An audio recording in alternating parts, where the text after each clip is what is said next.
Hello दोस्तों की हाल चाल तो सारे दा एक बार फिर तो स्वागत है मेरी एक नई वीडियो। सो गाइस, जैसा कि इस वीडियो के थंबनेल पे आप देख के आए हो, इस वीडियो में हम क्या बात करेंगे सीयूसीटी एग्जाम के एग्जाम पैटर्न के बारे में। तो जैसा कि आप सबके जो 12th के एग्जाम में खत्म हो चुके हैं, तो बहुत सारे लोग हैं जो सीयूसीटी का एग्जाम मतलब चंडीगढ़ यूनिवर्सिटी में एडमिशन लेने का सोच रहे होंगे। उनके लिए उनको जो सीयूसीटी का एग्जाम में देना पड़ता है, तो बहुत सारे बच्चों को डाउट आता है कि सीयूसीटी एग्जाम का पैटर्न क्या रहने वाला है। ठीक है, हमारा एग्जाम कैसे होगा, क्या रूल्स एंड रेगुलेशन हमको फॉलो करने हैं, घर पे बैठे बैठे एग्जाम हमारा कैसे होने वाला है, सेंटर बेस्ड होगा, घर पे होगा, क्या रूल्स एंड रेगुलेशन फॉलो करने हैं, किस किस चीज की हमको रिक्वायरमेंट होगी, क्या चीज अलाउड है, क्या चीज अलाउड नहीं है, उसके बाद हमारे कौन कौन से सब्जेक्ट्स आने वाले हैं। तो सारे डाउट्स आपके मन में होंगे जो आपके इस वीडियो के एंड तक क्लियर हो जाएंगे। उससे पहले अगर आप मेरे चैनल पे नए हो तो चैनल को सब्सक्राइब, ताकि कोई भी लेटेस्ट इन्फॉर्मेशन चंडीगढ़ यूनिवर्सिटी से रिलेटेड, सीयूसीटी एग्जाम से रिलेटेड, प्लेसमेंट से रिलेटेड आप बिल्कुल भी मिस ना करें। तो शुरू करते हैं अपनी वीडियो। सबसे पहले आपको बता दूं कि सीयूसीटी एग्जाम क्या है। ठीक है, सीयूसीटी एग्जाम की फुल फॉर्म है Chandigarh university common entrance test, जो कि ठीक है चंडीगढ़ यूनिवर्सिटी में एक national level entrance exam plus scholarship test है, जिसके थ्रू आपको यहाँ पे कुछ कोर्सेज में जो सीयूसीटी का एग्जाम है वो कंपलसरी रहता है, कुछ कोर्सेज में ऑप्शनल रहता है, जो एज ए स्कॉलरशिप टेस्ट है जो काम करता है। ठीक है, तो कौन कौन से कोर्सेज में जो एग्जाम कंपलसरी रहता है। सबसे पहले इंजीनियरिंग का अगर आप कोई भी कोर्स कर रहे हो उसमें जो सीयूसीटी का एग्जाम है आपका कंपलसरी रहेगा। फार्मेसी का कोई भी कोर्स कर रहे हो तो उसमें सीयूसीटी का एग्जाम कंपलसरी रहेगा। लॉ का कोई भी प्रोग्राम कर रहे हो तो उसमें सीयूसीटी का एग्जाम कंपलसरी रहेगा। एमबीए के किसी भी प्रोग्राम में आप एडमिशन ले रहे हो तो सीयूसीटी का एग्जाम है जो कंपलसरी रहेगा। ठीक है, तो सीयूसीटी का एग्जाम आपको देना पड़ेगा। बाकी सभी कोर्सेज है उनमें जो सीयूसीटी का एग्जाम है स्कॉलरशिप टेस्ट है जो काम करता है। सीयूसीटी है जो दो फेजेस में कंडक्ट किया जाता है, फेज 1 फेज 2। जो फेज 1 की है, जो फेज 1 एग्जाम है वो अक्टूबर 2023 से चल रहा है, मई तक चलने वाला है। ठीक है, 30 मई 2024 तक फेज 1 का एग्जाम चलेगा। उसके बाद जैसे ही मई में जिस दिन आप फेज 1 खत्म होगा उसके नेक्स्ट डे आपका फेज 2 एग्जाम है जो स्टार्ट हो जाएगा। जून से अगस्त तक है जो लास्ट डेट रहने वाली है जब फेज 2 एग्जाम चलेगा। फेज 1 और फेज 2 में क्या डिफरेंस है, फेज 2 में जो आपको स्कॉलरशिप है वो कम मिलती है। जैसे कि जो सीयूसीटी का आपका एग्जाम रहने वाला है वो ठीक है आपका 2 घंटे का एग्जाम रहेगा, 100 क्वेश्चन आएंगे, एक क्वेश्चन 1 मार्क्स का रहेगा, कोई भी नेगेटिव मार्किंग नहीं रहेगी। तो 100 में से जितने क्वेश्चन आपके सही होंगे उसके अकॉर्डिंग आपको यहाँ पे स्कॉलरशिप है जो मिल जाएगी। मिनिमम मार्क्स है जो आपको चाहिए सीयूसीटी का एग्जाम क्लियर करने के लिए, वो आपको चाहिए 30 से कम मार्क्स है तो आप सीयूसीटी का एग्जाम है जो आपने पास नहीं किया। उसके बाद आपके जितने भी मार्क्स आते हैं उसके अकॉर्डिंग आपको क्या मिलती है, स्कॉलरशिप। तो अगर आपके 100 में से 90 से 100 के बीच मार्क्स आते हैं तो आपको मिलती है 100% स्कॉलरशिप, दोनों ही फेजेस में, फेज 1 में भी फेज 2 में भी। बट अगर आप फेज 1 में जैसे आपके आते हैं 80 से 90 के बीच में मार्क्स तो आपको मिलती है 50% स्कॉलरशिप, और फेज 2 में मिलती है आपको सिर्फ 40% स्कॉलरशिप। सिमिलरली अगर आपके फेज 1 में 70 से 80 के बीच में मार्क्स आते हैं तो आपको मिलती है 40% स्कॉलरशिप, और फेज 2 में अगर आपके सेम मार्क्स आते हैं तो आपको मिलती है सिर्फ 30% स्कॉलरशिप। तो फेज 1 और फेज 2 में सिर्फ यही डिफरेंस है जो आपको देखने को मिलेगा कि आपको जो 10% स्कॉलरशिप है वो कम मिलती है। बाकी सारा एग्जाम का सिलेबस, एग्जाम का टाइम, डिफिकल्टी लेवल बिल्कुल सेम है जो रहने वाला है, कोई भी डिफरेंस नहीं आएगा। अब बात करते हैं कि हमको सीयूसीटी एग्जाम का जो पैटर्न है वो क्या रहने वाला है। तो वाई सीयूसीटी पे क्लिक करेंगे, क्वेश्चन पेपर पैटर्न पे क्लिक करेंगे तो आप ऐसे पेज पे पहुंच जाएंगे जहां पे आपको सभी कोर्सेज मतलब कि आपको पता लग जाएगा कि आपके लिए जो क्वेश्चन पेपर पैटर्न क्या रहने वाला है, कितने टाइम का एग्जाम होगा। तो सबसे पहले जो बेसिक इन्फॉर्मेशन जो सबके लिए सेम रहने वाली है कि अगर आप सीयूसीटी का एग्जाम दे रहे हैं तो आपका जो एग्जाम है वो 120 मिनट का एग्जाम रहने वाला है। आपके 100 मल्टीपल चॉइस क्वेश्चन रहने वाले हैं, एक क्वेश्चन 1 मार्क्स का रहेगा, कोई भी नेगेटिव मार्किंग आपकी नहीं रहने वाली है। सीयूसीटी जो आपका एग्जाम है वो होम बेस्ड एग्जाम है, कोई भी सेंटर में आपको जाने की जरूरत नहीं है, घर पे बैठे बैठे आपका एग्जाम है जो होने वाला है। घर पे एग्जाम देने के लिए आपको किस चीज की जरूरत है, आपको एक लैपटॉप की जरूरत है, या आपके पास कंप्यूटर है तो कंप्यूटर के ऊपर आपके पास एक माइक होना चाहिए, माइक के साथ साथ आपके पास एक वेबकैम होना चाहिए।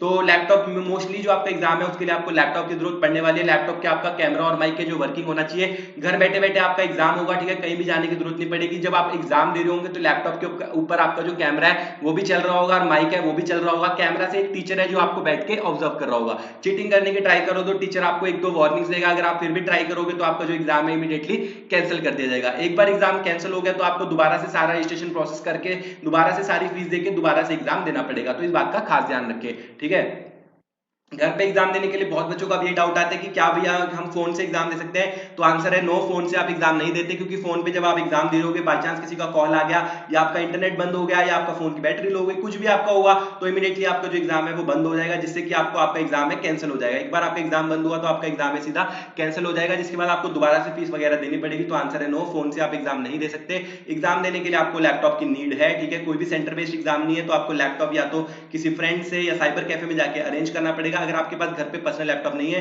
तो आप किसी साइबर कैफे में जाइए, वहां पे लैपटॉप के ऊपर, ठीक है, लैपटॉप भी होते हैं, कंप्यूटर भी होते हैं, कंप्यूटर के ऊपर वेबकैम वगैरह और माइक वगैरह सब कुछ लगा होता है, तो आप वहां जाके एग्जाम दे सकते हैं। ठीक है, 2 घंटे का आपका एग्जाम रहने वाला है, 100 मल्टीपल चॉइस क्वेश्चन आएंगे, एक क्वेश्चन 1 मार्क्स करेगा, कोई भी नेगेटिव मार्किंग नहीं रहने वाली है। जब आपका एग्जाम देंगे तो आप किसी ऐसे बैकग्राउंड में बैठे जहां पे ज्यादा शोर ना हो, आपके आजू बाजू कोई बैठा नहीं होना चाहिए। ठीक है, एग्जाम देते समय आप पेन और पेपर का यूज कर सकते हैं, लेकिन ध्यान रखिए कि वो पेन और पेपर है जो आपका कैमरा में विजिबल नहीं होना चाहिए। आप कीबोर्ड के आसपास रख के अपना पेन और पेपर यूज कर सकते हैं। और आपके अलावा कमरे में और कोई नहीं होना चाहिए, क्योंकि आपका माइक भी चल रहा होगा, माइक से अगर कोई आपके साथ बात कर रहा होगा वो सब रिकॉर्ड होके तो भी टीचर है जो आपका एग्जाम है जो कैंसिल कर सकता है। एक बार भी अगर आपका एग्जाम कैंसिल हुआ तो आपको सारा रजिस्ट्रेशन प्रोसेस दोबारा से करके फीस देके एग्जाम फिर से देना पड़ेगा। उसके बाद अगर हम बात करें कि क्वेश्चन पेपर पैटर्न क्या रहने वाला है, जो हमारा इस वीडियो का मेन टॉपिक है, तो अगर आपका जो सीयूसीटी एग्जाम का क्वेश्चन पेपर पैटर्न रहने वाला है वो डिपेंड करने वाला है कि 12th में आपके पास क्या सब्जेक्ट था। आपके पास मेडिकल थी, आपके पास नॉन मेडिकल थी, आपके पास कॉमर्स थी, या अगर आप पीजी प्रोग्राम में एडमिशन लेने का सोच रहे हैं तो आपको जो सिलेबस रहने वाला है वो जनरल रहने वाला है, जैसे कि इंग्लिश, एप्टीट्यूड, ठीक है, वो सारी चीजें आपको बताता हूँ। तो यहाँ पे लाइन वाइज बताता हूँ कि जिनके पास 10+2 में नॉन मेडिकल थी उनका जो क्वेश्चन पेपर पैटर्न रहने वाला है, जिन सब्जेक्ट्स में से उनको सीयूसीटी का एग्जाम रहेगा वो क्या रहेगा, इंग्लिश, फिजिक्स, केमिस्ट्री या कंप्यूटर में से एक सब्जेक्ट, उसके बाद मैथमेटिक्स और एप्टीट्यूड। तो इंग्लिश के आपके आने वाले 10 क्वेश्चन, फिजिक्स के आएंगे 25 क्वेश्चन, केमिस्ट्री के आएंगे 25 क्वेश्चन, या कंप्यूटर के आएंगे 25 क्वेश्चन, मैथमेटिक्स के आएंगे 25 क्वेश्चन, एप्टीट्यूड के आएंगे 15 क्वेश्चन, ठीक है। तो ये हो गया नॉन मेडिकल वालों के लिए सीयूसीटी एग्जाम का। तो एक बात का और खास ध्यान रखें कि बहुत सारे बच्चों की क्वेरी आ रही थी कि जैसे वो सीयूसीटी का एग्जाम फॉर्म फिल कर रहे थे तो उन्होंने केमिस्ट्री की जगह कंप्यूटर चूज कर दिया, कंप्यूटर वालों ने केमिस्ट्री कर लिया। तो एक बात का खास ध्यान रखें कि जब आप सबमिट करें फॉर्म तो ध्यान से जो अपने सब्जेक्ट्स हैं वो चूज करें। आपसे सब्जेक्ट पूछे जाएंगे कि कौन कौन से सब्जेक्ट में से आप एग्जाम में जो देना चाहते हैं, तो उसको ध्यान से चूज करें, क्योंकि एक बार आपने सबमिट कर दिया तो सबमिट करने के बाद आपके सब्जेक्ट्स है जो चेंज नहीं हो सकते, उन सब्जेक्ट्स पे ही आपको जो एग्जाम है वो देना पड़ेगा। तो जब आप सीयूसीटी का फॉर्म भरें तो सारी डिटेल्स है बहुत अच्छे से भरें, अपना कोर्स है वो अच्छे से सिलेक्ट करें, अपना नाम, number, email ID, phone number अच्छे से भरें, उसके बाद अपने जो सब्जेक्ट्स है सीयूसीटी वाले वो अच्छे से भरें, जिसे डेट एंड टाइम पे आपको एग्जाम देना है वो अपने अकॉर्डिंग अच्छे से चूज करें, ठीक है। तो ये हो गया नॉन मेडिकल वालों का। मेडिकल वालों के सब्जेक्ट कौन से आएंगे, English, physics, chemistry, biology, aptitude. English के आएंगे 10 क्वेश्चन, फिजिक्स के आएंगे 25 क्वेश्चन, केमिस्ट्री के आएंगे 25, बायोलॉजी के 25 और एप्टीट्यूड के 15। सिमिलरली अगर हम बात करें कि कॉमर्स वालों के क्या सब्जेक्ट रहेंगे, उनके रहेंगे इंग्लिश, इकोनॉमिक्स, अकाउंटेंसी और कॉमर्स। आर्ट्स वालों के पास जो भी आर्ट्स वालों के पास सब्जेक्ट रहेंगे उनके अकॉर्डिंग उनका जो सीयूसीटी का एग्जाम बनेगा, जैसे कि English, general studies, politics, science, economic, या मतलब बहुत सारी ऑप्शन है जो आर्ट्स में आपको देखने को मिल जाएंगे, आपकी स्क्रीन के ऊपर भी दिख रही है। तो जब आपको ऑप्शन आएगी कि आपको कौन कौन से सब्जेक्ट में से एग्जाम देना है, तो आप अपने अकॉर्डिंग जो भी सब्जेक्ट्स आपके पास है, जैसे जिसके पास English, general studies, politics, science और ज्योग्राफी है, वो अपने अकॉर्डिंग ये जो सब्जेक्ट सिलेक्ट करके अपना एग्जाम है जो दे सकते हैं। तो आपको पूरी यहाँ पे फ्रीडम दी जाती है। एग्जाम जब आप सबमिट करें तो अपने सारे सब्जेक्ट्स हैं वो ढंग से चूज करें ताकि आप कोई भी गलती ना करें। जो लीड प्रोग्राम रहने वाला है, लीड प्रोग्राम के लिए इंग्लिश, फिजिक्स, केमिस्ट्री, मैथमेटिक्स, ये 4 सब्जेक्ट्स है जो रहने वाले हैं जिनमें से उनका एग्जाम आएगा। उसके बाद जो कोर ब्रांचेज में एडमिशन ले रहे हैं, जैसे कि सिविल इंजीनियरिंग में ले रहे हैं, मैकेनिकल इंजीनियरिंग में ले रहे हैं, मास्टर ऑफ प्रोग्राम की बात करो, ठीक है, जो मास्टर प्रोग्राम में एडमिशन ले रहे हैं उनके लिए जो सब्जेक्ट रहने वाले हैं, एक कोर सब्जेक्ट आएगा, मतलब कि जैसे अगर आप मैकेनिकल इंजीनियरिंग में एमटेक करना चाह रहे हैं तो एमटेक में आपका मैकेनिकल इंजीनियरिंग का कोर सब्जेक्ट आएगा, उसके बाद इंग्लिश आएगी, क्वांटिटेटिव एप्टीट्यूड आएगा और लॉजिकल रीजनिंग आएगी। तो ये 4 सब्जेक्ट्स है जो आपके सीयूसीटी एग्जाम में आने वाले हैं। उसके बाद जो इंटरडिसिप्लिनरी प्रोग्राम में एडमिशन ले रहे हैं, ठीक है, इंटरडिसिप्लिनरी प्रोग्राम जैसे कि एमएससी वगैरह में इन सब कोर्सेज में ले रहे हैं, तो एमएससी कोर्सेज में आपको English, quantitative analysis, basic computer knowledge और लॉजिकल रीजनिंग, ये 4 सब्जेक्ट है जो आपके सीयूसीटी एग्जाम के आने वाले हैं। उसके बाद अगर हम बात करें जो एमबीए के प्रोग्राम में एडमिशन लेना चाहते हैं, तो एमबीए के प्रोग्राम में आपको जो सिलेबस आने वाला क्या रहेगा, इंग्लिश, क्वांटिटेटिव, ठीक है, मतलब कि क्यूए, एप्टीट्यूड और जनरल नॉलेज और लॉजिकल रीजनिंग, ये दोनों क्यूए और लॉजिकल रीजनिंग किसका पार्ट है, एप्टीट्यूड का, जनरल नॉलेज, बेसिक और इंग्लिश। तो बेसिकली आप कह सकते हैं कि जो आपको बेसिक सिलेबस आने वाला है इंग्लिश, एप्टीट्यूड और आपका जनरल नॉलेज। तो इन सिलेबस में से इंग्लिश के आपको आएंगे 15 क्वेश्चन, ठीक है, क्यूए का आएंगे 30 क्वेश्चन, जनरल नॉलेज के आएंगे 25 क्वेश्चन, लॉजिकल रीजनिंग के आएंगे 30 क्वेश्चन। तो इसके अकॉर्डिंग है जो आपका पूरा सिलेबस आने वाला है। जो पीजी प्रोग्राम्स करना चाह रहे हैं इंजीनियरिंग के अलावा, ठीक है, उनको भी यही सेम सिलेबस है जो फॉलो करना पड़ेगा, English, QA, basic computer knowledge और लॉजिकल रीजनिंग। तो ये हो गया आपका सीयूसीटी का जो एग्जाम पैटर्न आपका आने वाला है, ठीक है। सीयूसीटी में अब आपके जितने मार्क्स आएंगे, जैसे आपको ऑलरेडी बता ही दिया कि जैसे अगर आपके 100 में से 80 से 90 के बीच मार्क्स आते हैं तो आपको मिल जाती है 50% की स्कॉलरशिप। तो ये था आपका पूरा स्कॉलरशिप का।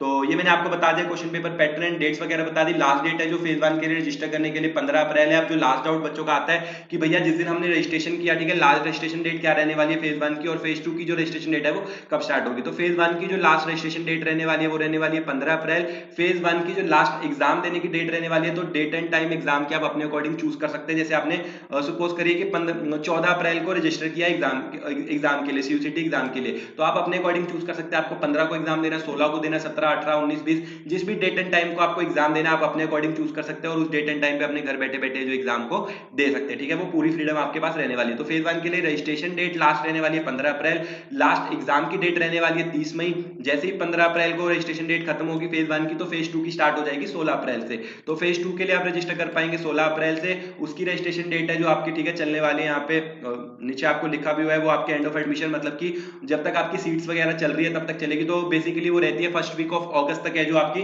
लास्ट डेट रहती है फेज 2 के लिए भी रजिस्टर करने के लिए। तो ये थी सारी इंपॉर्टेंट डेट्स वगैरह। आई होप आपको इस वीडियो से हेल्प मिली होगी। वीडियो पसंद आई तो वीडियो को लाइक कर देना, चैनल को सब्सक्राइब कर देना। मिलते हैं ऐसे अगली किसी वीडियो में, तब तक के लिए बाय बाय।